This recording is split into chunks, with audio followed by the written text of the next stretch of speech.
गुलाम मीर जी, अधीर चौधरी जी, doctor Irfan Ansari ji, Prakash Joshi ji, Rajesh Thakur ji, stage पे Congress party के वरिष्ठ नेता, हमारे कैंडिडेट्स चक्रवर्ती जी, आलम जी, मोहताब एसके जी, अल्फाजुद्दीन जी, इरफान अली जी और नासिर एसके जी, भाइयों और बहनों, प्रेस के हमारे मित्रों, आप सबका यहाँ बहुत बहुत स्वागत। और आज मीटिंग में बहुत सारे जो बच्चे आए हैं, आपका भी यहाँ पे स्वागत, नमस्कार।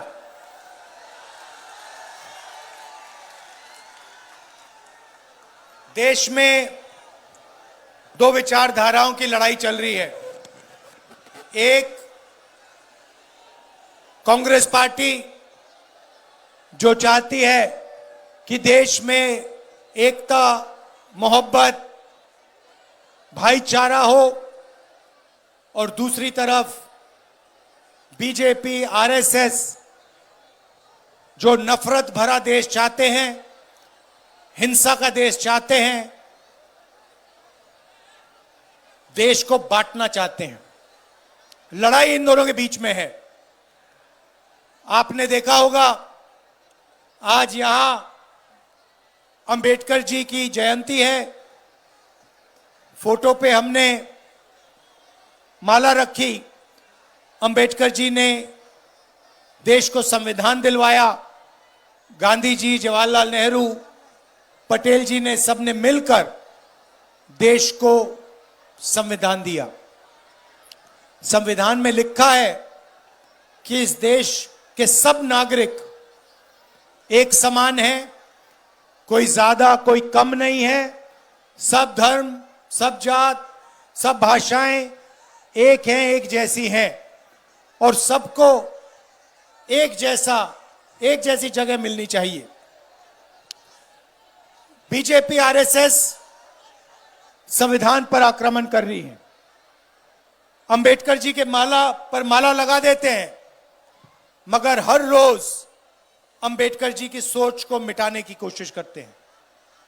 लोकतंत्र पे जो आक्रमण हो रहा है, एसआईआर जो हो रहा है, हिंदुस्तान की संस्थाओं पर जो आक्रमण हो रहा है, जुडिशरी पे जो आक्रमण हो रहा है, ये सारा का सारा संविधान पर आक्रमण हो रहा है। संविधान को कमजोर करने का काम किया जा रहा है। बंगाल में तो आप जानते हो, बीजेपी, आरएसएस के लोगों ने, इलेक्शन कमीशन ने लाखों लोगों के वोट वोटर लिस्ट से निकाल दिए हैं। जो भी गलत निकाले गए हैं, जो भी व्यक्तियों का नाम गलत निकाला गया है, उन सारे के सारों का हम नाम फिर से लिस्ट पे डालेंगे।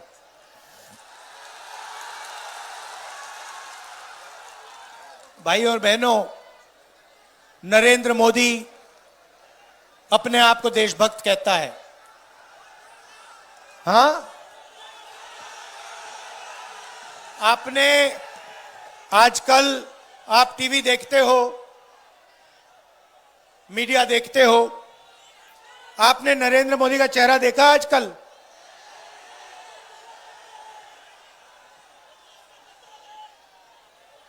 आंख में आंख नहीं मिला पाता आजकल नरेंद्र मोदी मुझसे। डरा हुआ है।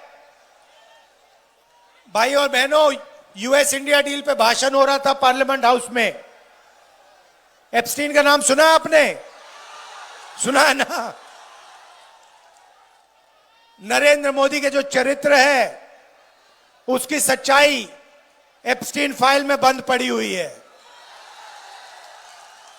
ये महिलाओं की ज्यादा बात करता है, मगर इसकी सच्चाई बिल्कुल दूसरी है। और इसकी सच्चाई एप्स्टीन फाइल में बंद जो 35 लाख फाइलें जो बंद पड़ी हैं, नरेंद्र मोदी की सच्चाई उन फाइलों में है। यह बात डोनाल्ड ट्रंप जानता है। तो नरेंद्र मोदी का जो भविष्य है, उस पर पूरा कंट्रोल डोनाल्ड ट्रंप का है।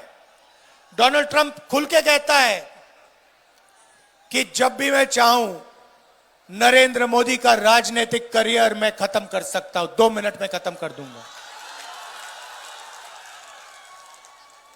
दूसरी बात अदानी की है। बीजेपी ने अपना पूरा का पूरा फाइनेंशियल सिस्टम, जो पैसे का सिस्टम है, उसे अदानी से जोड़ दिया। अदानी को वो हिंदुस्तान देते हैं, बेचते हैं, ports, power station, cement, airport, solar power, wind power, और अदानी उनको पूरा का पूरा समर्थन देता है, पैसा देता है और मीडिया में जगह देता है। यह भी बात डोनाल्ड ट्रंप को पता लग गई है।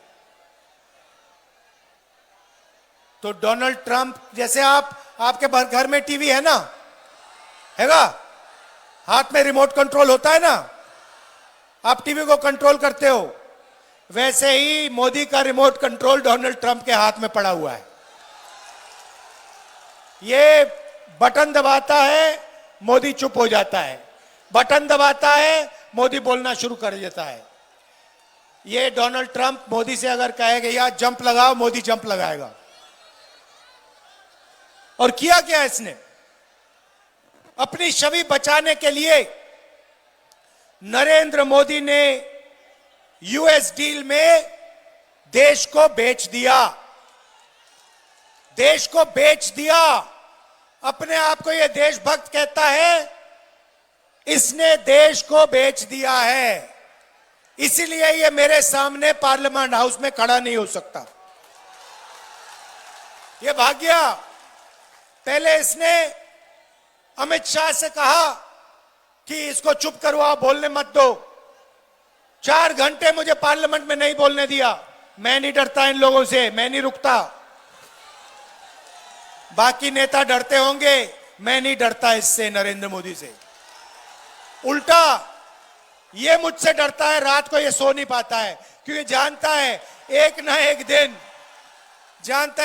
एक दिन कांग्रेस के बब्बर शेर, कांग्रेस के कार्यकर्ता इसको पकड़ लेंगे और पूरी की पूरी कार्रवाई होगी। भाई और बहनों, इसने क्या किया? अमेरिका को इसने हमारा कृषि का सेक्टर दे दिया। अमेरिका के किसानों को इसने हिंदुस्तान की मार्केट दे दी।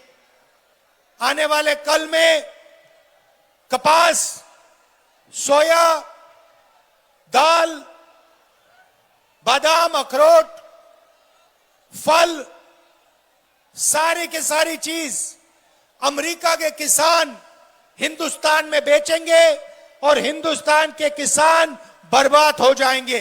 पहला काम इसने यह किया। क्या यह देशभक्ति है? नहीं, यह देशद्रोही है। दूसरा काम, हिंदुस्तान का सारा डेटा, मेडिकल डेटा, आपकी जो बातचीत होती है उसका डेटा, जो व्हाट्सएप पे आप लिखते हो, कहां जाते हो, सारा का सारा डेटा नरेंद्र मोदी ने अमेरिका के हवाले कर दिया।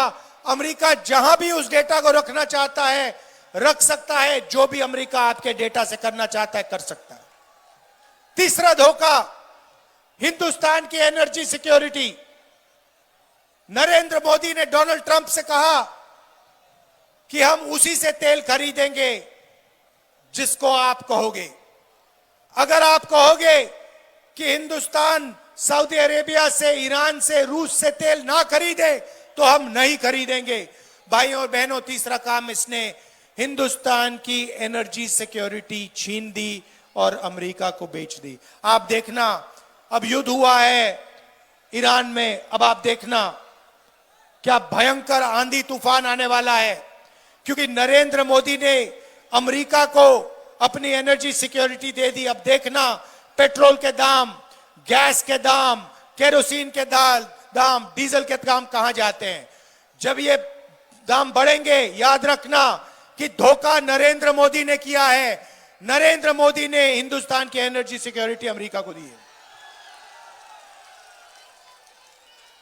और आखिरी काम, चौथा काम, नरेंद्र मोदी ने डोनाल्ड ट्रंप से कहा कि हर साल हिंदुस्तान अमेरिका से 9.5 लाख करोड़ रुपए का माल खरीदेगा।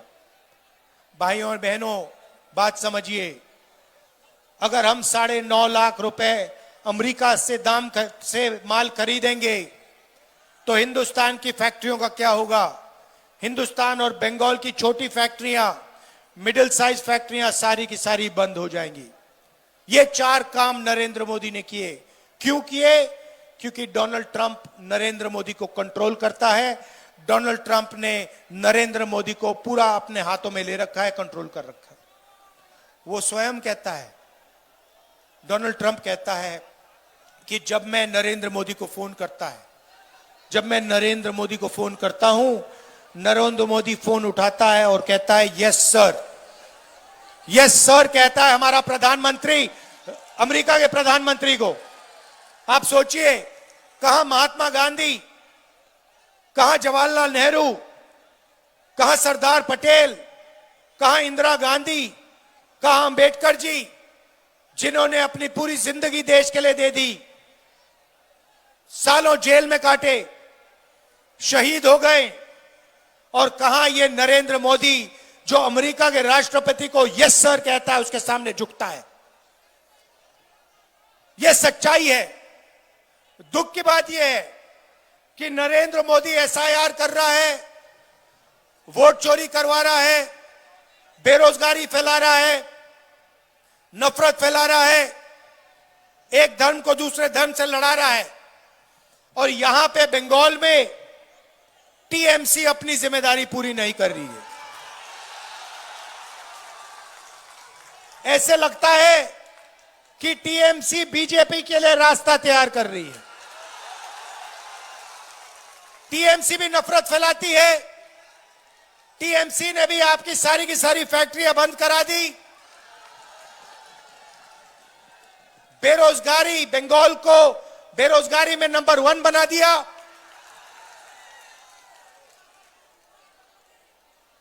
और भ्रष्टाचार की तो बात ही नहीं शुरू की मैंने।